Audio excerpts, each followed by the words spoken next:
Today, the latest weapons, coupled with the fighting skill of the American soldier, stand ready, on the alert all over the world to defend this country, you, the American people, against aggression. This is The Big Picture, an official television report to the nation from the United States Army. Now, to show you part of the big picture, here is Sergeant Stuart Queen. To bolster the forces of freedom in a troubled area of the world, the Southeast Asia Treaty Organization, SEATO, was created in September of 1954. Composed of the Asian nations of Thailand, Pakistan, the Philippines, along with New Zealand, Australia, Great Britain, France, and the United States. SEATO is a powerful deterrent to any future communist aggression. In March 1956, SEATO held its first joint defense maneuver, Exercise Firm Link, designed to destroy the communist propaganda label of Paper Tiger. Firm Link proved that SEATO is a tough tiger with teeth. Let's focus our big picture cameras on Southeast Asia and Exercise Firm Link. Bangkok in Thailand, a country once known as Siam. In the heart of sensitive southeastern Asia, Thailand today is an area continually under the threat of communist subversion. For centuries, a simple, contented way of life has existed here.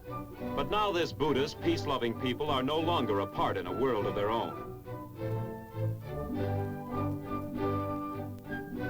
Today, Thailand is caught up in the currents of conflict which touch all peoples. The question here as elsewhere, can this corner of the world remain free?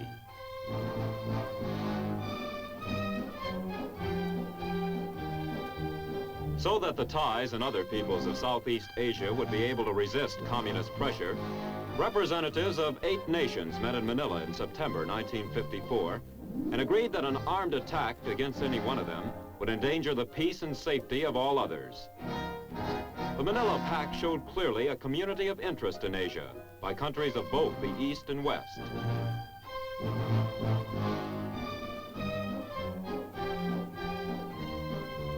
A permanent body was formed capable of meeting the communist threat on political, psychologic, economic, and military fronts. Capable, too, of being expanded in the future to include those nations which had remained aloof. Although any military maneuver was very far off, SEATO would someday show its military strength, would make clear that it is just as certain a power in Southeast Asia as NATO is in the European area.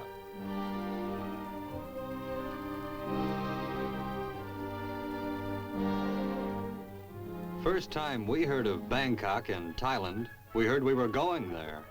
We, the 2nd Battalion, 508th Airborne Regimental Combat Team.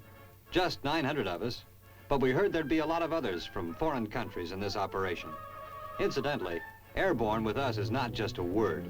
We get around. For example, a few months ago, we moved by air with full combat gear all the way from Fort Campbell, Kentucky to Beppu, Japan, our present station. Before we took off, our commanding officer, General Sanford, told us that we had been picked as the first United States Army airborne unit to take part in an exercise with the countries of SEATO. Here's the kind of equipment that travels with us on a mission. Heavy stuff, fully rigged and ready to be dropped wherever we're going.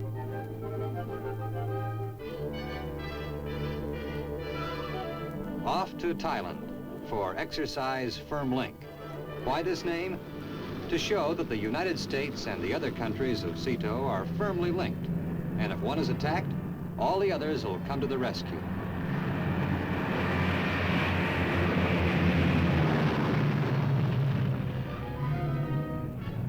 On the way across the China Sea, we settled down to a routine that's pretty familiar to us by now. Once aboard, relax. And stay relaxed in one way or another until it's time to land.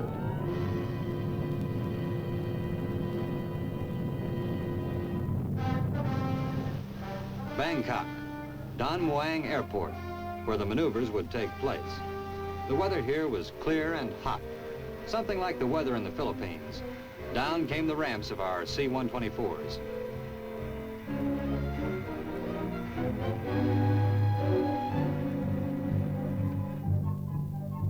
It was good to stretch our legs again.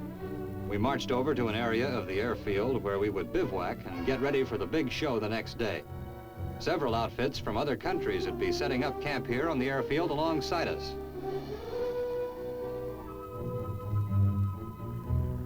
Meanwhile, naval units were arriving to take part.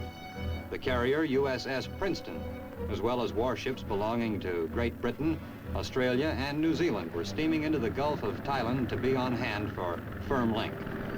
Helicopters carrying our Marines took off for the short hop to Don Muang Airport. The main point of this exercise was to show how quickly different kinds of troops from many nations could show up at a trouble spot once the trouble started. Gradually, we began to see who was present beside ourselves. There were our Marines, and we saw some Filipino troops setting up camp in a way that seemed pretty familiar. A lot of their procedures reminded us of our own training. These men showed good style and spirit in the way they went about their work.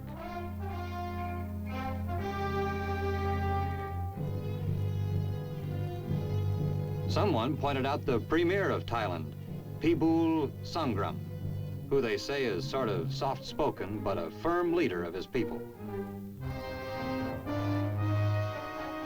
It's a pretty big deal to fly a few thousand miles to take part in a two-day show. But by this time, we had a clear idea of the reason behind it. In the future, if any SEATO country was going to need help, other members would be on the spot in short order. Today, American strategy is designed to keep troops and equipment at rear bases, always ready. When the time comes, get them to the scene of action quick. The strategy was being demonstrated right here in Thailand, with other SEATO nations joining in. Under cover of American, British, and Royal Thai jets, we jumped and showed the 250,000 people at the airport and all those who would hear about Firm Link that the new military combination was a fact.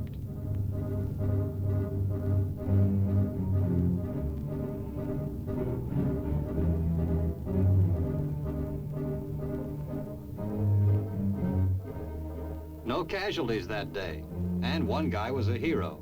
Saved a buddy and the same stick when his chutes failed to open. Part of our routine, taking the chute home, a definite technique. The field was cleared so that the supplies and heavy equipment could be dropped. There's nothing like the 1-2 punch that can be delivered by airborne troops and airlifted weapons.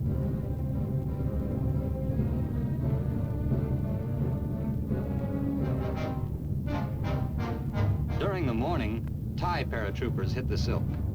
These were their own planes, but later the Thais flew in some of our equipment. Using United States Marine H-19 helicopters, a battalion of Thai Marines were landed at the airport. All units were part of Joint Task Force 19, whose mission was to demonstrate the mobility and effectiveness with which various members of SEATO could cooperate.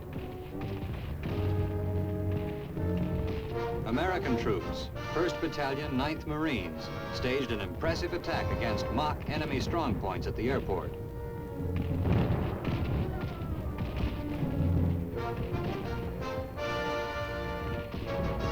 In the assault, flamethrowers and satchel charges were used.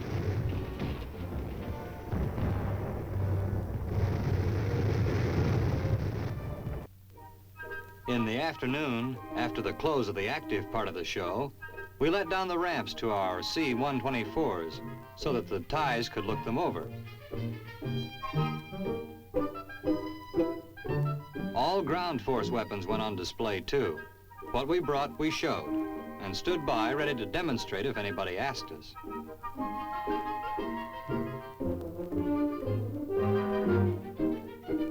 The one piece of equipment that got more attention than any other was the Honest John rocket. 2 of these had been flown in from Japan and were being seen by people on the mainland of Asia for the first time. The Thais found it all pretty interesting, especially the kids. We've been around quite a bit now, the boys in our outfit, and the Thais seemed to us to be as happy and cheerful a people as we'd ever met. Also, here and there, some of them understood English. It's one of the important subjects in school, and some of the teaching is in English. There was a lot of good-natured back-and-forth talk, with about half of it understood on both sides. Sometimes, not knowing the language can cause a lot more laughs than if you did.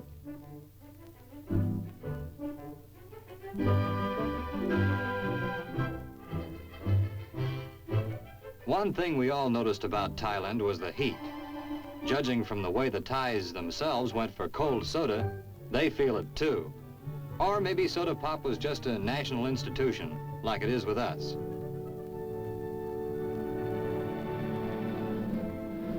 After the day was over, we went to work on our equipment. Tomorrow was the parade, and everything was stripped down, gone over carefully, with the hope that later on there'd be some time off for looking around in Bangkok, capital city of Thailand.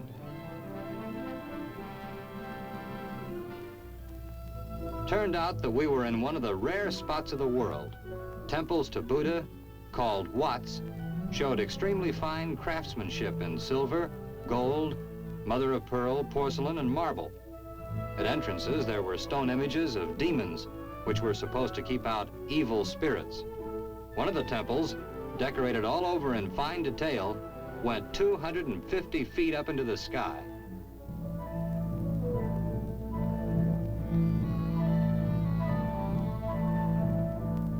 We went into one of the temples to Buddha, observing the proper formalities.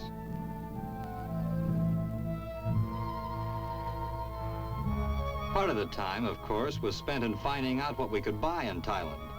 Star sapphires were well advertised, and the sales clerks, although young, seemed to know what they were doing.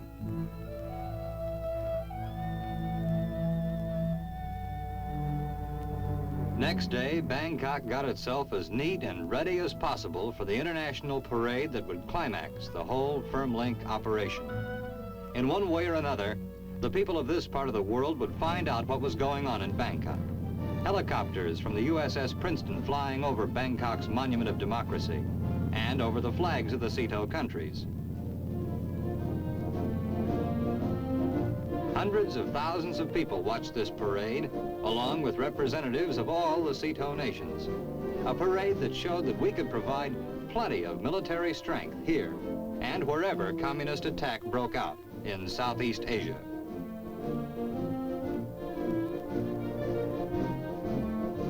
SEATO's first military exercise is just a beginning.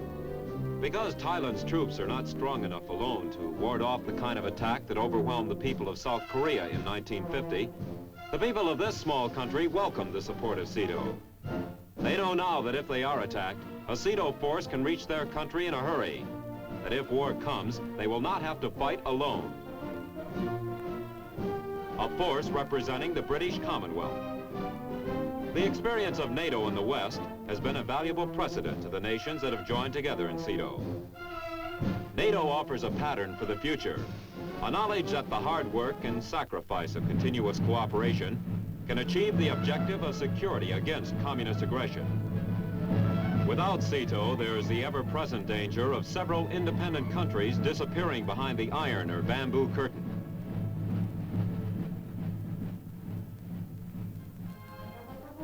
United States forces, Army, Navy, and Marines.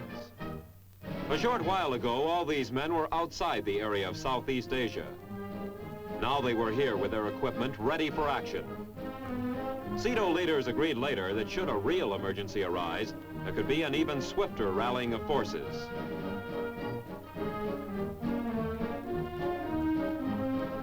The United States has shown clearly that it is ready to do its part, that it will act immediately to prevent aggression in the area of Southeast Asia, along with the other nations who have signed the Manila Pact. Operation FirmLink proved that the potential explosion points of Asia can be made safe. Also, the visit of troops and equipment to Bangkok gave many Asians a first glimpse of the modern weapons available for its defense should the need come.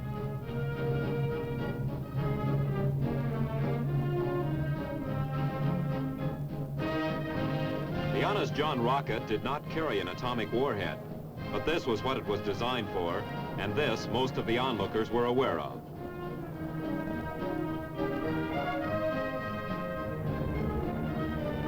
Bangkok, headquarters of the Secretariat of the Southeast Asian Treaty Organization, will long remember these exercises, which signify the close-knit ties existing among the countries of SEATO. And the communists in Asia, too. They will not be able to overlook it. For having called SEATO a paper tiger, they have been shown a more formidable tiger than they had guessed was there. They cannot now ignore its teeth, its claws, and its unswerving determination to defend itself.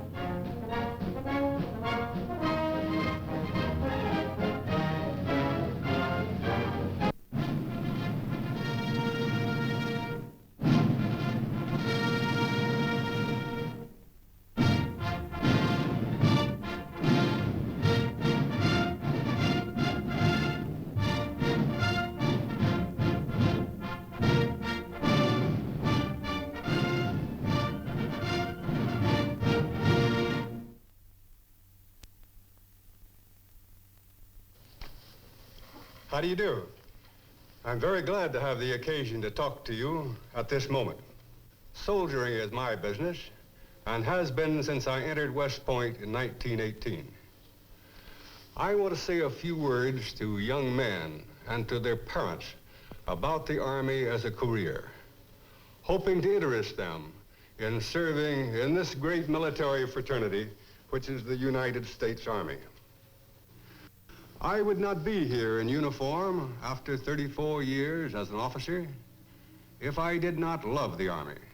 It has been good to me, taking an obscure 17-year-old from Missouri and allowing him to progress to the position of Chief of Staff.